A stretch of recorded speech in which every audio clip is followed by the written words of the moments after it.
Ngayon ay ibabahagi ko sa inyo ang action comedy film noong 2022 na pinamagatang The Way of the House Husband.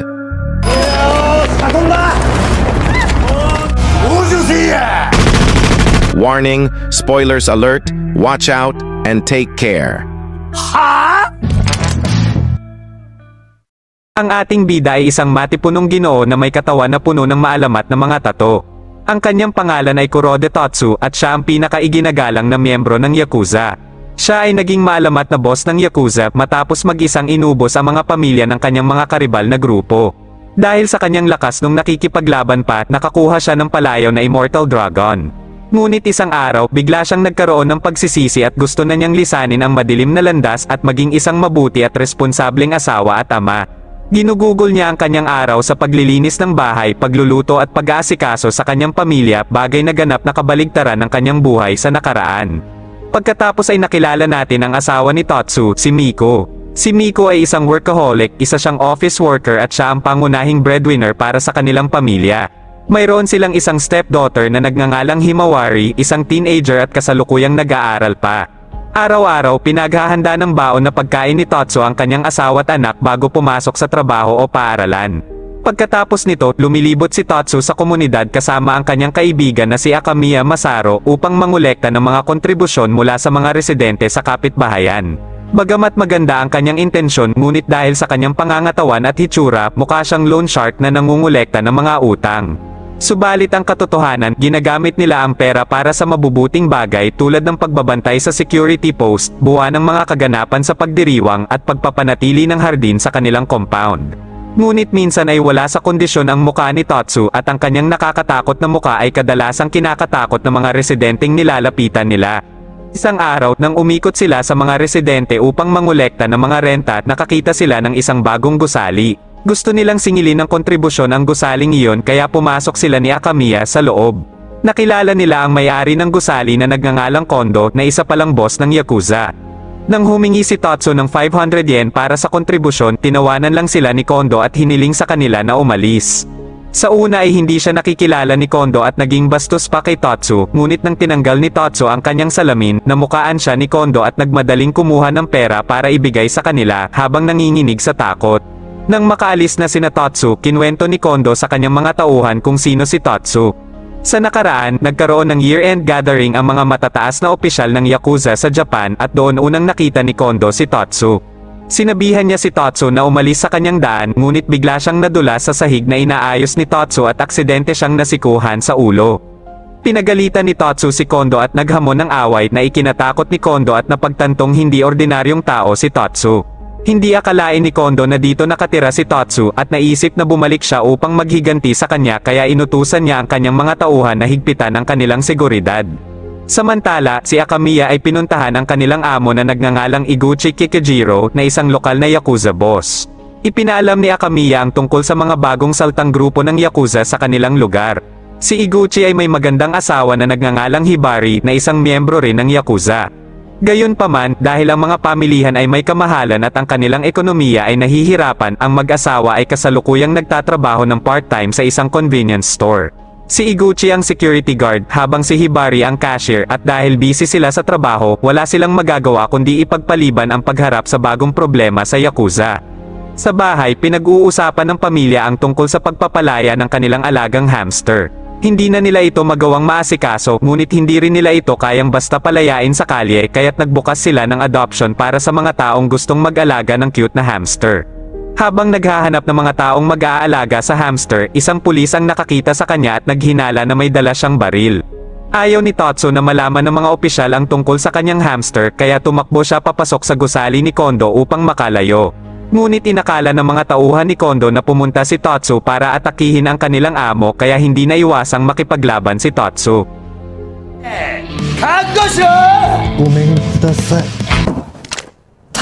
Dahil sa liksi ng ating bida, nagawa niyang talunin silang lahat. Pagkatapos ay tumalon siya mula sa bintana upang maiwasan ang mga pulis na humahabol sa kanya. Kalaunan, si Totsu, na hinahabol lang noon ng 2 pulis, ay hinahabol na ngayon ng buong puwersa ng kapulisan kahit na isang hamster lang ang kanyang itinatago. Hindi nagtagal si Tatsu ay na-corner kaya wala siyang ibang pagpipilian kundi ilabas na ang hamster sa kanyang bulsa na inakala ng mga humahabol na pulis ay isang baril. Upang iligtas ng mga pulis ang kanilang sarili mula sa kahihiyan, nag-alok ang isa sa kanila na siya na ang kukuha sa hamster upang alagaan na ikinatuwa ni Tatsu. Sa gabi, nakita ni Miko si Tatsu na mukhang pagod at bilang isang mabuting asawa, nagkusa siyang magluto para sa kanilang hapunan, ngunit hindi pa pala kailanman nagluto si Miko para sa kanila at ang kinalabasan ng kanyang niluto ay walang lasa. Habang kumakain, pinag-uusapan nila ang destinasyon ng kanilang bakasyon para sa susunod na summer. Ngunit bilang dating yakuza, hindi maiwasan ni Tatsu na mag-alala tungkol sa mga masasamang bagay na maaaring mangyari at puro mga negatibo ang kanyang naiisip kaya tinanggihan niya ang kanilang planong bakasyon. Maya-maya, biglang nakarinig si Himawari ng sumisigaw sa harapan ng kanilang bahay. Dahil sa pagdududa, agad niya itong sinuri at nakita niya ang isang batang lalaki na tila iniwang mag-isa doon. Napagpasyahan nilang tumawag ng pulis at hanapin ang mga magulang ng bata. Nang pumunta si Tatsu upang bumili ng mga diaper sa convenience store, inakala ni Hibari na nagkaroon na sila ng anak ni Miko. Ikinagulat at ikinatuwa ito ni Iguchi at sinabing dapat silang magkaroon ng selebrasyon.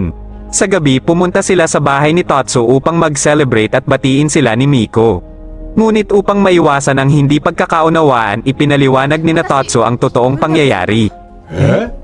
Sa huli, nagkasundo ang lahat na alagaan ng bata hanggang sa matagpuan ang kanyang mga magulang at pinangalanan nila ang bata na Ryo. Dahil sa presensya ni Ryo, mukhang naging mas masaya si Tatsu. Nagkusa rin siya na humanap ng kalaro para kay Ryo, ngunit dahil muli sa kanyang nakakatakot na hitsura, umalis ang mga magulang kasama ang kanilang mga anak mula sa playground. Gayunpaman, may pagnanais si Tatsu na bigyan si Ryo ng mas masayang childhood upang hindi ito maging katulad ng kanyang masalimuot na pagkabata. Nakatanggap ng tawag si Tatsu mula sa isang kakilala dahil umano sa isang kaguluhan na gawa ng mga tauhan ni Kondo. Makikita ang mga lalaki ni Kondo sa isang lumang paaralan at sinusubukang pilitin ang isang guro na pumirma sa isang dokumento. Bagaman maamo at masunurin ang itsura ng guro, may malakas siyang boses at matalas na salita kapag nagalit na ikinatahimik ng mga lalaki.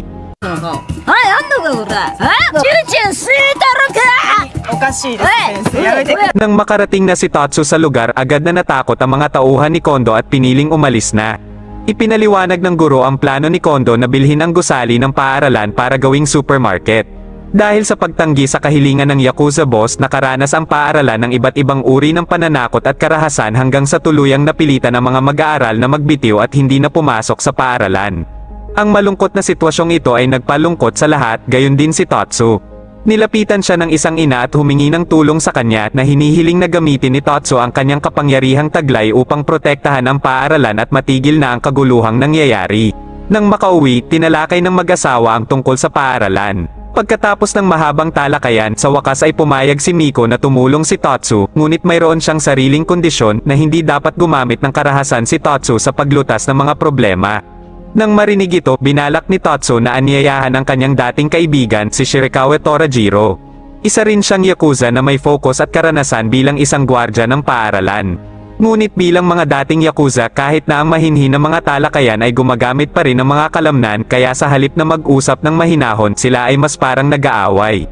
Habang nag-uusap, biglang sumulpot sa di kalayuan ang isang babaeng nagngangalang Koharu na kapatid pala ni Shirakawa. Sa pag-aakalang nag-aaway sila, inawat niya ang dalawa at sinubukan din niyang tamaan si Tatsu.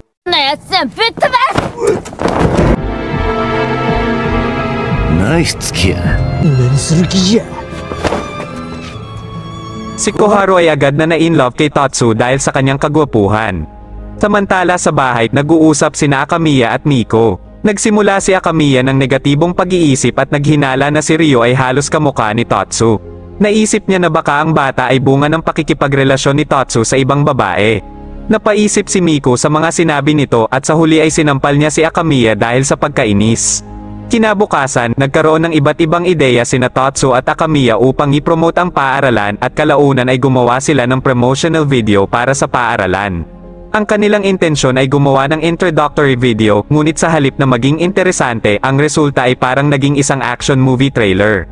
Gayunpaman, hindi sila sumuko at nagpatuloy sa pamimigay ng mga flyers sa daan upang i-promote ang paaralan, ngunit dahil sa hitsura ni Tatsu, nagmukha silang mga thugs na sinusubukang mangikil ng mga tao.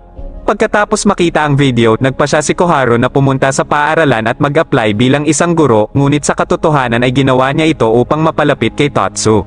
Agad na nilapitan ni Koharu ang unang estudyante ng paaralan na si Ryo. Nang makita ang pagkamalapit ni Ryo at Koharu, muling nagduda si Akamiya at tinawagan si Miko upang ipaalam ang impormasyon. Nagdulot ito ng negatibong pag-iisip ni Miko kay Tatsu at nagsimula niyang isipin na si Ryo ay anak sa relasyon ni Tatsu at Koharu.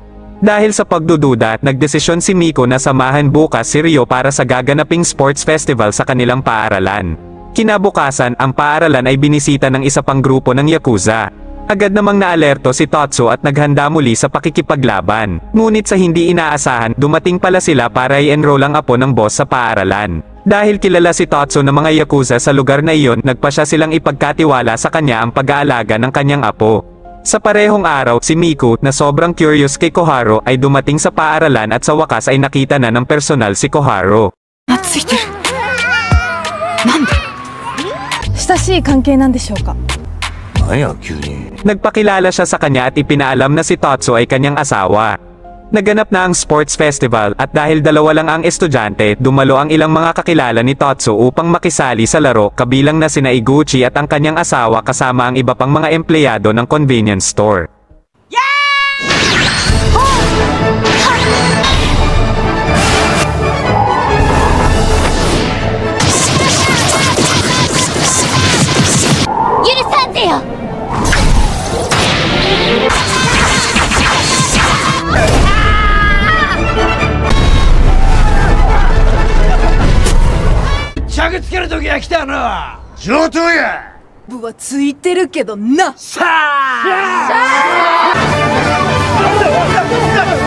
Sa huli, si Miko ang nagwagi sa women's competition. Sumunod, ang mga bata naman ang nakilahok at naglaro ng race.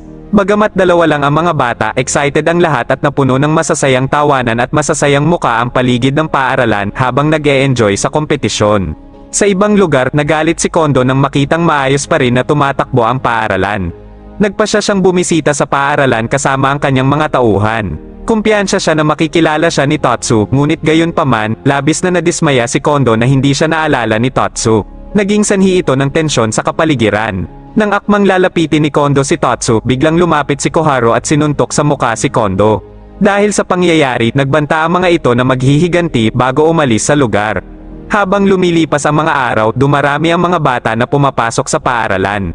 Nagpatunay ito na umunlad ang dating paaralan na halos magsasarado na dahil sa paggabay ni Tatsu at ang kanyang mga kasama.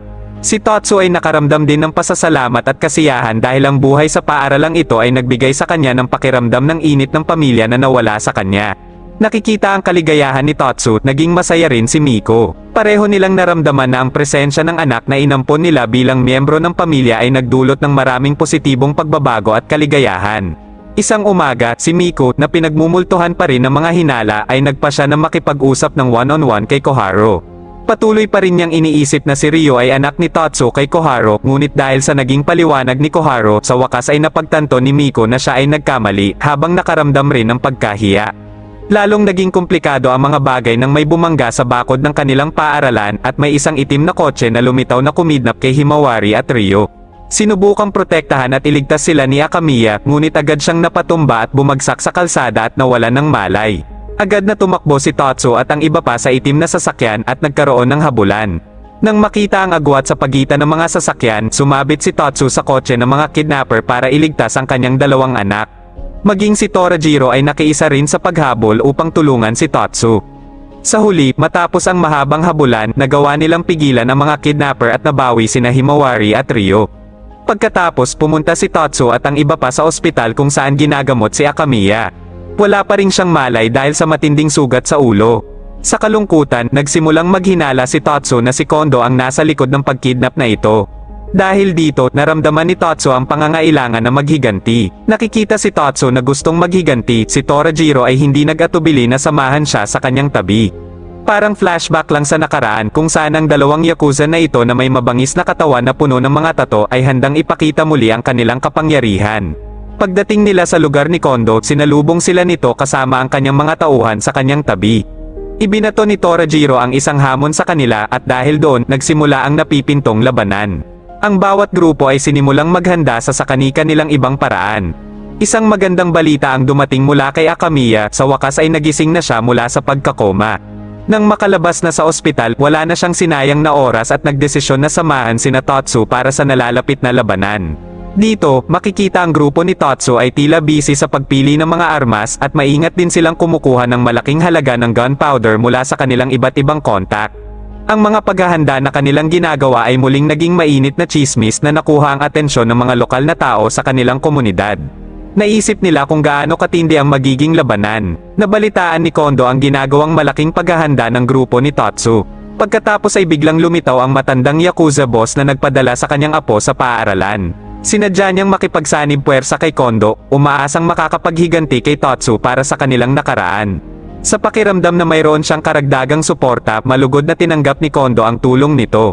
Panahon na para maganap ang labanan. Bago umalis, umaasa si Miko na makabalik si Tatsu ng ligtas. Kalaunan, ang grupo ni Kondo na nakasuot lahat ng itim na suit ay nagmarcha patungo sa battle site. Biglang may sumabog na ikinagulat ng kanilang grupo. Akala nila na ito ay tunog ng mga putok ng baril, ngunit ito pala ay tunog ng mga paputok na ginawa ng grupo ni Tatsu. Sa hindi inaasahan, hindi sila sinalubong ng mga linya ng kaaway sa labanan kundi ng mga taong nagdiriwang ng pista. Ginamit pala ni Tatsu ang mga gunpowder na inakala nilang para sa mga bomba, ngunit para pala sa mga paputok sa pagdiriwang ng pista. Kasabay nito, ibinunyag ng Yakuza boss na nakipagsanib puwersa kay Kondo na isa siyang spy agent at layunin niyang makakuha ng ebidensya para sa mga ginagawang paglabag sa batas ni Kondo upang maaresto siya ng mga pulis. Sumenyas na ang mga pulis sa lugar upang arestuhin si Kondo at ang kanyang mga tauhan. Dahil nakaramdam ng galit sa pagtataksil at napagtantong wala nang magagawa, nagpasimula si Kondo ng labanan. Bagamat binubuo lamang sila ng kaunting katao, nagawa ng grupo ni Tatsu na pabagsakin ang lahat ng tauhan ni Kondo. Huling hinarap ni Tatsu ang boss ng kalaban na Yakuza na si Kondo, ngunit dahil hinarap ni Kondo ang isang maalamat na Yakuza boss, hindi nakakagulat na tinalo rin siya nito at kasamang itinali sa kanyang mga tauhan. Inihayag ni Tatsu sa lahat na sila ay nanalo na sa laban. Sa huling pagkakataon, isiniwalat ni Kondo ang katotohanan na hindi siya ang kumidnap sa mga bata. Nang marinig iyon, kinumpirma rin ng mga pulis na dumating sa lugar na hindi nga si Kondo ang may pakana ng pagkidnap sa mga anak ni Tatsu. Lumalabas na ang mga salarin pala ay ang mismong dalawang lalaki na dumukot sa mga bata at siya ring nag-iwan kay Ryo sa tapat ng bahay ni Tatsu. Noong una ay kinidnap nila ang bata para humingi ng ransom sa mga magulang, ngunit dahil sa maraming presensya ng mga pulis, mas pinili nilang iwan ang bata sa bahay at binalak na sunduin ito pagkalipas ng ilang araw. Matapos ang mahabang interogasyon, sa wakas ay natagpuan ang bahay ng mga magulang ng bata. Nagpasya sina Tatsu at Miko na ibalik na ang bata, bagamat nalulungkot, ito ang pinakamabuting gawin. Hindi rin nakalimutan ni Miko na magbigay ng maraming mensahe at nagpasalamat kay Ryo para sa presensya nito sa kanilang pamilya. Bagamat ito ay maikli, ang kanilang mga araw ay naging napaka-espesyal mula noong dumating sa kanila si Ryo at dapat silang manatiling masigasig sa pamumuhay sa mga darating na araw. Maraming salamat sa panonood. At kung nagustuhan mo ang movie recap na ito, i-click mo na yung like button at huwag mo na rin kalimutang mag-subscribe para sa susunod pang mga video.